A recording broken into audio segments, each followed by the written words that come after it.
Hello everyone, this is the history tutorial video for class 12. We were doing the chapter Kings, Farmers and Towns. We will continue with this. Now, what did the subjects think of the ruler?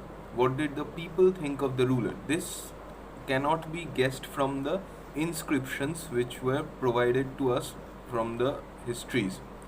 The inscriptions only told about the king's viewpoints. The king, what he did, how he conquered new territories, what his policies were, but what were the viewpoints of the people? Inscriptions do not provide all the answers. In fact, ordinary people rarely left accounts of their thoughts and experiences. Nevertheless, historians have tried to solve this problem by examining stories contained in anthologies like the Jatakas and the Panchatantras. Many of these stories probably originated as popular oral tales, popular verbal stories which were passed down from generation to generation. They were later committed to writing. So, first they were just oral stories and then later they were written down. The Jatakas were written in Pali, the Pali language, around the middle of the first millennium. So, one such story known as the Ganda Tindu Jataka, that story describes the problems of the subjects of a wicked king. So, the people they had a wicked king, a bad king. As the story indicates, the relationship between a king and his subjects, especially by the rural population, could often be strained. Kings frequently tried to fill their coffers by demanding high taxes. By demanding high taxes, kings tried to fill their treasuries, and peasants particularly found such demands oppressive.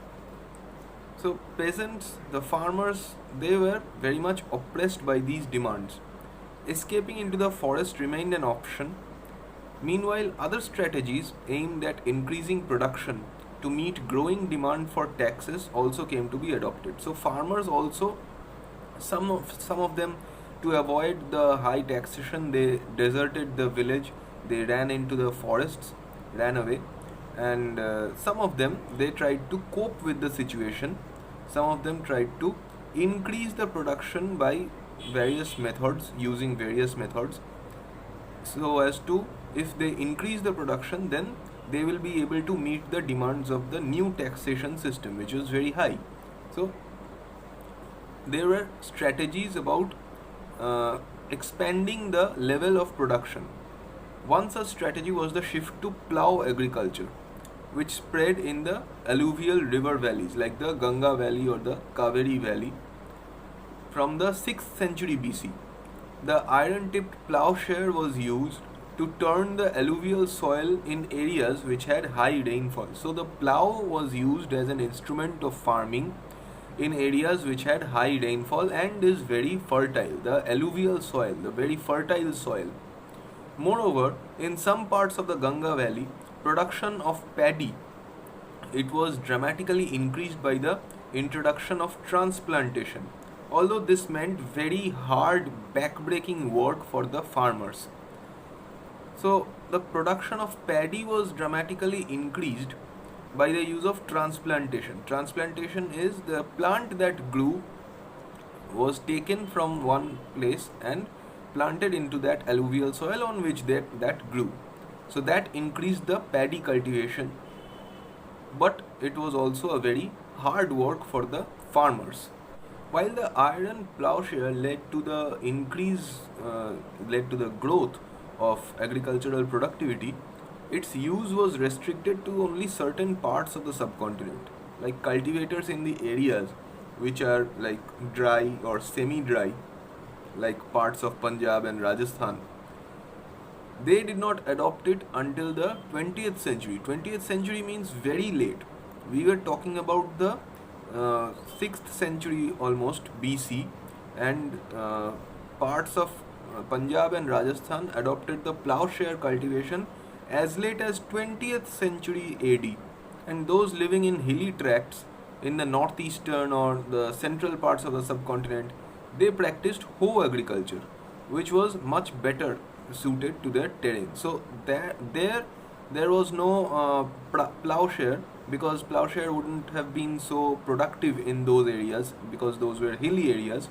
So they practiced hoe agriculture. Hoe agriculture was much suited to the territory, much suited to the topography of the area.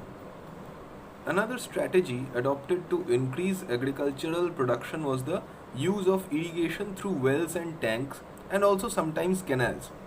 So, communities as well as individuals, communities as a whole, or one person, one individual, they organized the construction of irrigation works. They organized the construction of dams, building of dams, or the construction of a new canal. So, building of dams or the construction of canals by one person, one individual, usually powerful men like kings or etc., these were often recorded in inscriptions as activities, because such activities required powerful men, that required money power, that required own initiative, which included own labor. So those were probably done by powerful men who had that power over society. Not physical strength, but monetary and authoritative power, like kings or other aristocratic people. These were recorded as as activities in the inscriptions, because these were special, these were done by powerful people of the society. So we are stopping here. We will meet again in the next video. Bye.